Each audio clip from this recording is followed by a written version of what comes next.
وجد عبدا من عبادنا آتيناه رحمة من عندنا وعلمناه من لدنا علما قال له موسى هل أتبعك على أن تعلمني مما علمت رشدا قال إنك لن تستطيع معي صبرا وكيف تصبر على ما لم تحط به خبرا قال ستجدني إن شاء الله صابرا ولا أعصي لك أمرا قال فإن اتبعتني فلا تسألني عن شيء حتى أحدث لك منه ذكرا. انزل لسما فارا سورة الكهف 65 یعنی 65 نمبر آیت تے. واقعا د خضر علیہ السلام او د موسی علیہ السلام هغه شروع وا مخکې تیر شو چې د وحی په ذریعہ باندې الله رب العالمین موسی علیہ السلام ته وی چې زما یو بنده دی نوم خضر دی اعلم منک غستان ډیر عالم دی ما ورته پوهه ورکړې ده. موسی علیہ السلام یا الله دا به ما سره چرته ملاویږي. الله ورته وی موسی ته به د ځان سره یو مایع واخلي هغه به پوخ کی او مزل به کې او په کوم ځای کې چې دا مایع را ژوندی شو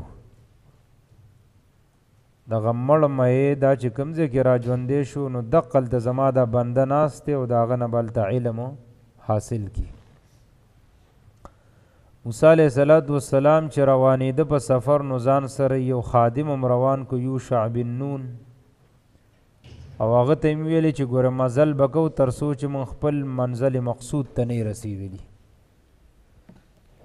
دوی روانو کله چې مجمع البحرین ته ورسېدل هغه ځای چې هلته دوه دریابونه یو ځای کېدل. موسی علیہ السلام ستړی شوی یو غټه واغې ته تکیه ووهله اوده شو. یوشع بن نون ناسو څوکیداري کوله. په دغه وخت کې دا مایع الله را ژوندی کو او د دریاب ته ټوب کړل. فاتخذ سبیله فی البحر سربا په دې اوبو کې داسې سورنګ ځان نه جوړ کړ. موسی علیہ السلام چې کله راپاسېدو دوی د دغه ځای نه بیا روان شو. یو شپه یو ورځ مزل یې کړی دی. چې مزل یې وکړو نو موسی علیہ السلام دی خادم ته وی آتنا غداءنا لقد لقینا من سفرنا هذا نصبا. هغه ناشته راوړه دې سفر خو موږ ډېر زیات ستړي کړو چې وی خورو وږي شوي مې. په دغه وخت کې یوشع بن نون ته خبره را یاده شو چې مایع خو نشته موږ سره. موسی علیہ السلام ته ویل چې موسی اذ اوینا الی الصخره فانی نسیت الحوت.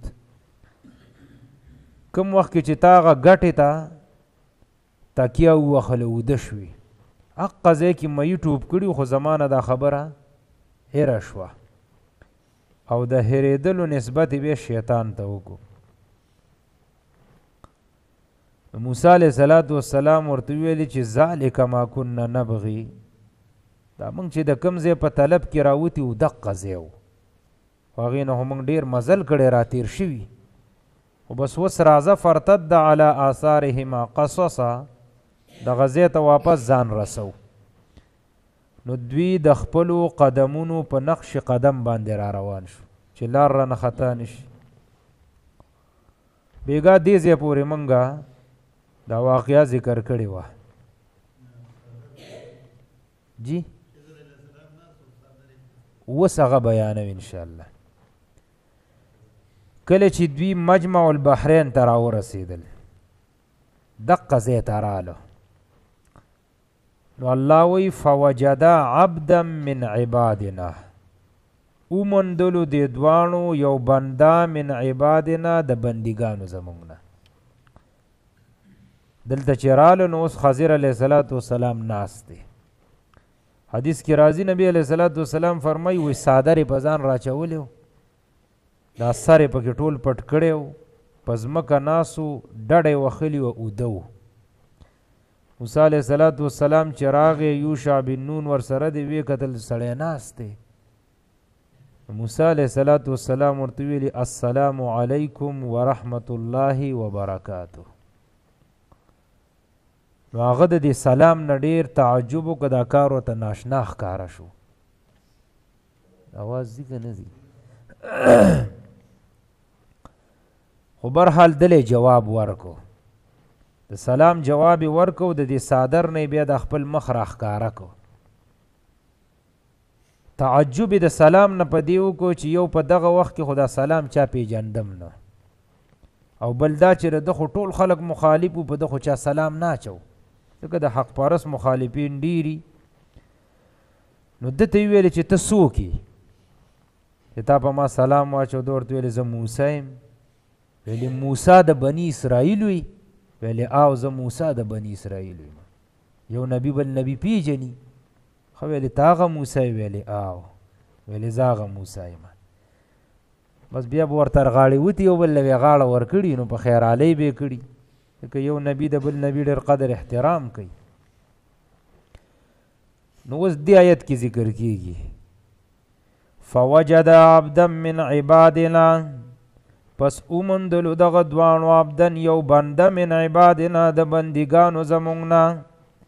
ګوره الله رب العالمین خضر علیه الصلاة والسلام دپاره د عبد لفظ ذکر کو.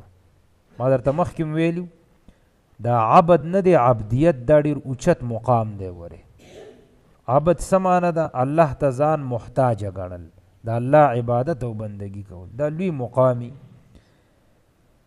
خو الله العالمین ذکر کوي د دې دپاره ذکر کړل چې دا یو بنده و. اصل کې ما ورته ویلي دي واقعه کې رد دی په خلکو باندې چې هغوی به خضر علیه الصلاة والسلام ته رامدد شه چغې وخل. الله وی دا یو بنده و زما د بندګانو نه، تاسو ته حاجتونه ولې غواړئ؟ خو ځان نه ماته محتاج. خو په بندګانو کوم بیا خپل مقامی کنه. الله وی بنده و، خو ګورې عام بنده نه و، دا نبی و. آتیناه رحمتا من عندنا، ورکړی و مونږ ده ته نبوت من عندنا د طرفه زمونږ نه. رحمت نه مراد دلته پیغمبري ده. الله وی ټیک د بنده و، انسانو، خو دومره ده چې په انسانانو کې ډېر اوچت مقام و، ما وله نبوت او پیغمبري ورکړو. ګوره من عندنا کې اشاره ده دې خبرې ته چې نبوت داسې کسبي شیز نه دی چې یو سړی به یې کسب کوي او ځان نه به یې حاصلوي. نه، من عندنا دا د الله د طرفه ورکړی کېږي. الله چې څوک دې دپاره منتخب کړي هغه ته پیغمبري ورکوي. د نبوت سره سره الله به هر نبي ته یو خاص علم هم ورکو.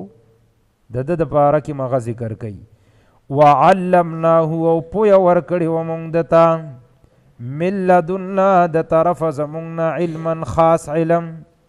الله وی خضر علیه الصلاة والسلام ته د پیغمبرۍ سره سره ورته ما یو بلم خاص علم مې ولا ورکړو. هغه داسې علم و چې دا موسی علیه السلام سم دا علم نه و.